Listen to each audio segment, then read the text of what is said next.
साथियों, spiritual secret channel पर आपका बहुत बहुत स्वागत है। आज ना हम एक बहुत ही पुरानी लेकिन दिल को छू लेने वाली कहानी सुनेंगे। ये एक ऐसी कहानी है जो हमें यकीन दिलाएगी कि विश्वास में सच में कितनी जबरदस्त ताकत होती है। तो चलिए इस कहानी की गहराइयों में उतरते हैं।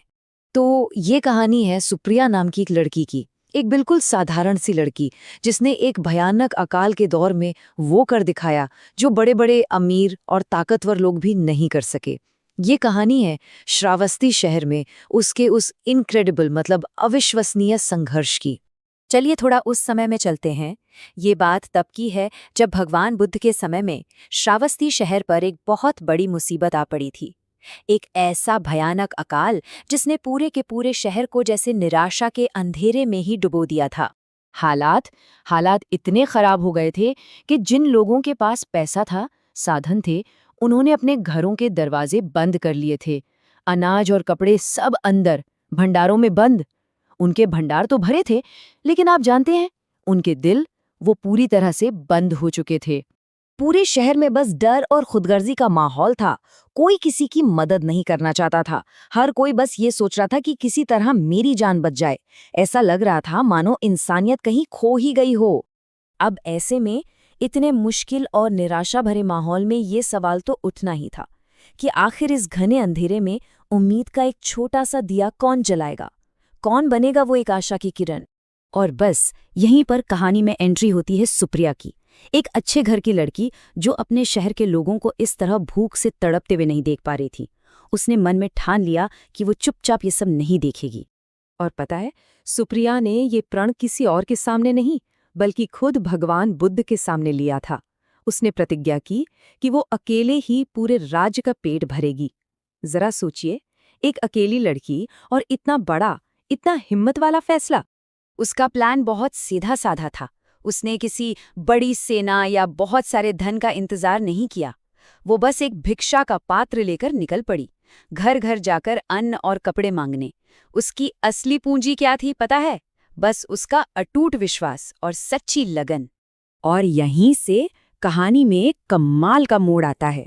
हाँ, सुप्रिया ने शुरुआत तो अकेले की थी, लेकिन उसकी उस सच्ची लगन ने एक ऐसी लहर पैदा कर दी जिसकी किसी ने भी कल्पना नहीं की थी।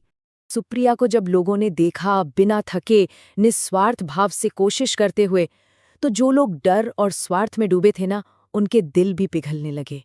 उसकी उस अटूट निष्ठा ने लोगों के अंदर सोई हुई इंसानियत को जैसे झकझोर कर जगा दिया। और फिर जो हुआ वो किसी चमत्कार से कम नहीं था। जो दरवाजे पहले मदद के नाम पर कसकर बंद हो जाते थे, वही दरवाजे अब मदद देने के लिए खुलने लगे थे। जो हाथ खुदगर्जी में छिपे थे, अब वही हाथ दान देने के लिए आगे आ रहे थे। लोगों ने अपने अपने भंडार खोल दिए। और देखते ही देखते एक अकेली लड़की के पीछे पूरा का पूरा शहर आकर खड़ा हो गया। ये किसी राजा या सेना की ताकत नहीं थी दोस्तों, ये तो लोगों की करुणा और एकता से जन्मी एक ऐसी शक्ति थी जो उस भयंकर अकाल से लड़ने के लिए पूरी तरह तैयार थी। तो सुप्रिया की इस कमाल की कहानी से आखिर हमें सीख क्या मिलती है? आज की हमारी जिंदगी के लिए इसमें कौन सी प्रेरणा छिपी है? चलिए जरा इस पर सोचते हैं। देखिए, सबसे पहली और सबसे बड़ी बात तो ये है कि एक अकेला इंसान भी अगर ठान ले तो इतिहास बदल सकता है। असली ताकत पैसे या पावर में नहीं होती, वो होती है नेक इरादों में, अच्छी सोच में। सुप्रिया की कहानी यही तो सिखाती है कि हमारी सबसे बड़ी दौलत क्या है? हमारी निष्ठा, हमारा विश्वास। और हाँ, समाज में कोई भी बड़ा बदलाव लाना होना तो उसकी शुरुआत हमेशा एक अकेले हिम्मत भरे कदम से ही होती है। और यही बात इस कहानी का सार है, उसका निचोड़ है कि अगर शुरू में कुछ गिने चुने नेक नियत वाले लोग भी किसी अच्छे काम के लिए खड़े हो जाएं, तो सिर्फ लक्ष्य ही पूरा नहीं होता, बल्कि वो एक ऐसा इतिहास रच देते हैं जो हमेशा हमेशा के लिए अमर हो जाता है। ये कहानी हमें सोचने पर मजबूर करती है। आज हमारे समाज को देखिए, यहाँ भी तो कई तरह के अकाल हैं, कभी संसाधनों का, तो कभी संवेदनाओं का, कभी आपसी विश्वास का।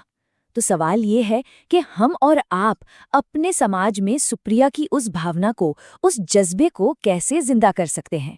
साथियों, इस कहानी के बारे में आप क्या सोचते हैं? अपने विचार हमें कमेंट्स में जरूर बताइएगा। और अगर इस कहानी ने आपके दिल को छुआ हो तो इसे लाइक जरूर करें और चैनल को सब्सक्राइब करना तो बिल्कुल मत भूलिएगा। आपका बहुत बहुत धन्यवाद।